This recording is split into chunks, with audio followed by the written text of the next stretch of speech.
In the traditions of Judaism, Christianity, and Islam, prophets don't just appear out of nowhere. Their arrival is part of a greater divine plan.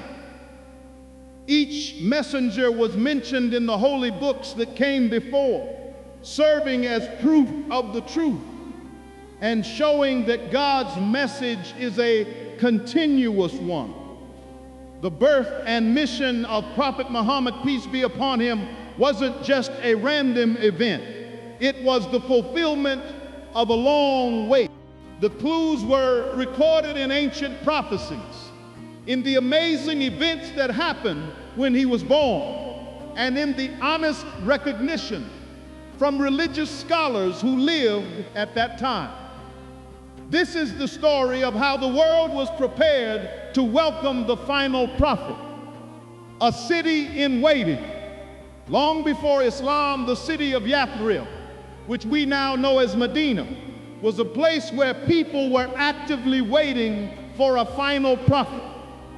This hope was especially strong among the Jewish communities who lived there. These communities were educated and important. They were the guardians of the prophetic traditions and the Holy Torah. Based on their deep knowledge of their scriptures, they were certain that the time for the final prophet was very near. Their information was surprisingly detailed. Their books hinted that this prophet would move to a land with fertile soil and many palm trees, a perfect description of their city, Yathrib. They also knew the prophet would be from Mecca and would move to their city. This belief was a core part of their identity. When they argued with the local Arab tribes, they would often use this prophecy as a threat, saying, "Just wait, a new prophet is coming soon. We will join him and defeat you." Ironically, these repeated warnings actually taught the local Arabs about the idea of a final prophet. So when Prophet Muhammad finally arrived in Medina, the locals were ready to accept him. They said to each other, "This must be the prophet the Jewish people were always telling us about." But in a great twist, most of the people who had been waiting for him became his biggest opponents. Why?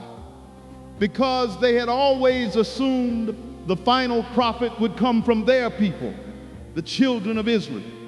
When the prophet who came was an Arab, their ethnic pride and jealousy were stronger than the truth they already knew.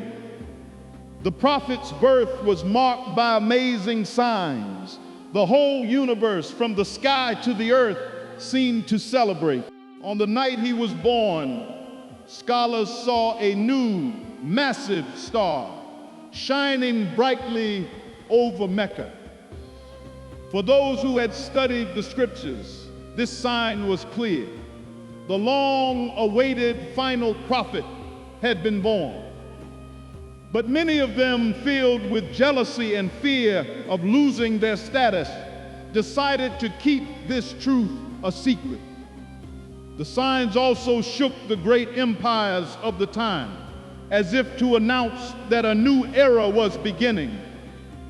In Persia, a holy fire that was said to have burned for 1,000 years, the fire of Mejusi, suddenly went out. This caused a great panic among the priests, who saw it as a sign of their religion's end. On that same night, the grand palace of the Persian emperor shook, and 14 of its balconies collapsed. This was seen as a sign that the empire itself would soon fall. Nearby, a holy lake that people worshiped suddenly dried up overnight. And in Mecca, it was reported that the idols inside and around the Kaaba all fell over, as if bowing down to the arrival of the true prophet. The original holy books, the Torah and the Gospel, contain many clear clues about Prophet Muhammad. One prophecy often mentioned is from the book of Deuteronomy 18:18, where God says to Moses, I will raise up for them a prophet like you from among their brothers. I will put my words in his mouth, and he will tell them everything I command him. Islamic scholars point to two key phrases here, like you, like Moses. Islamic scholars point out that this description fits Prophet Muhammad more closely than other prophets, including Jesus Isaac.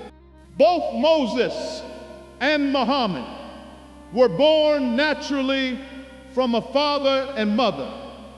Both married and had children. Both lived full lives and died naturally. And both became leaders of a community, acting as statesmen, judges, and military leaders. Crucially, both brought a comprehensive new set of divine laws, a Sharia, from among their brothers. This is a key point. Prophet Abraham had two sons, Isaac, the ancestor of the Israelites, and Ishmael, the ancestor of the Arabs. Since Isaac and Ishmael were brothers, their descendants are also brothers. This suggests the prophet would come from the other branch of Abraham's family, the Arabs.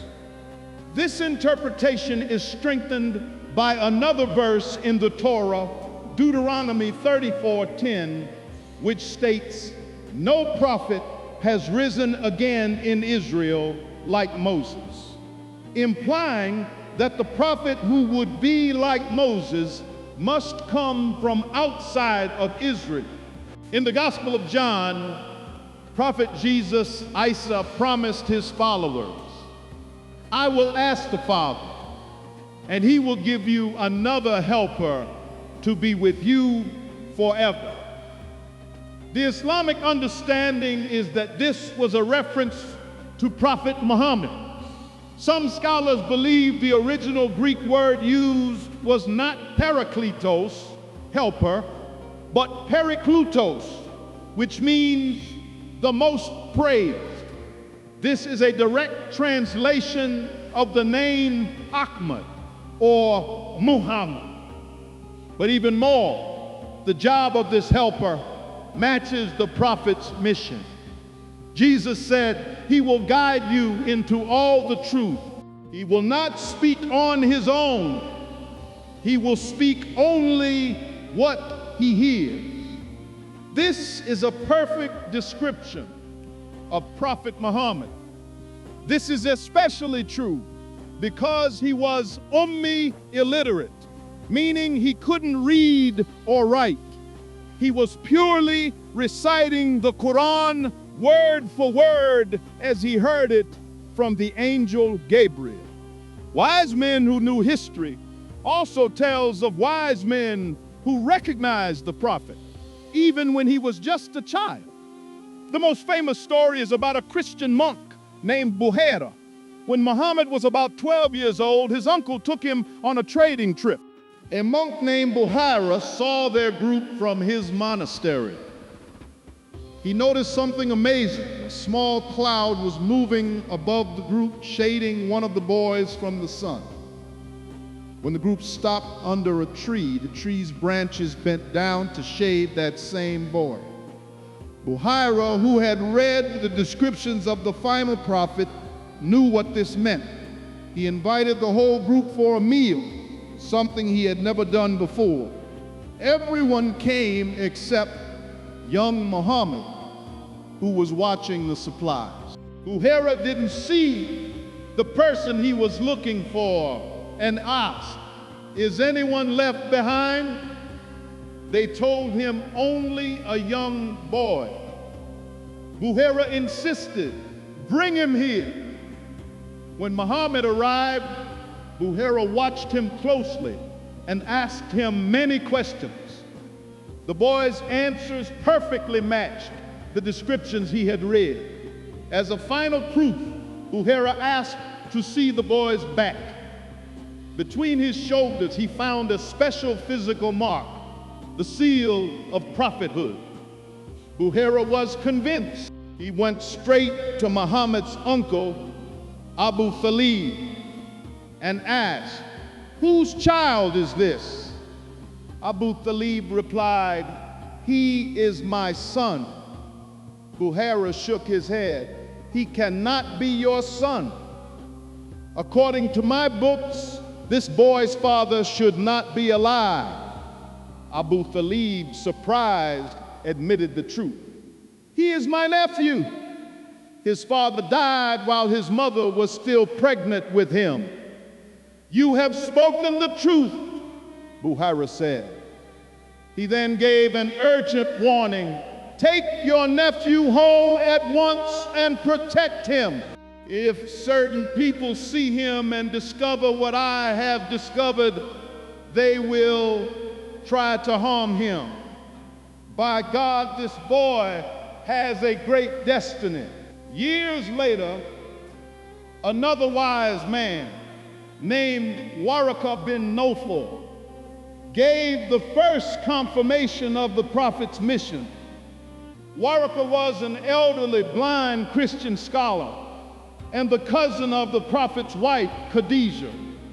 After the prophet received the first revelation in the cave of Hira, he ran home terrified. Khadijah calmed him and took him to see Waraqah. After the prophet explained what he had seen, Waraqah said without a doubt, "That was the great angel, the same one God sent to Moses." With those words, Waraqah confirmed that this was a true divine message, placing Muhammad in the same holy line as all the great prophets before him. But why was he rejected? From an Islamic point of view, the rejection of the prophet by many scholars was not due to ignorance. It was a deliberate choice. The Quran says that many of them knew exactly who he was, that they recognized him as they recognized their own sons. But they chose to hide the truth because of their own pride, jealousy, and fear of losing their power. So, if the prophecies were so clear, why aren't they easy to find in the Bible today? The Islamic answer is a concept called tahrif, which means that the original holy texts were changed over time. These changes could have been mistakes in translation or deliberate edits, where words were added, removed, or altered to hide the prophecies about the final prophet. In the end, the story of Prophet Muhammad's arrival is a grand narrative. It is woven from ancient prophecies, spectacular signs in the universe, and the honest confessions of wise scholars who recognize the truth. From the long wait in Medina to the bright star over Mecca, from the fall of empires to the wisdom of Buhaira and Waraqah, everything pointed to one reality. Prophet Muhammad was not the founder of a new separate religion. He was the fulfillment of God's ancient promise and the final messenger in the long chain of prophets that began with Adam.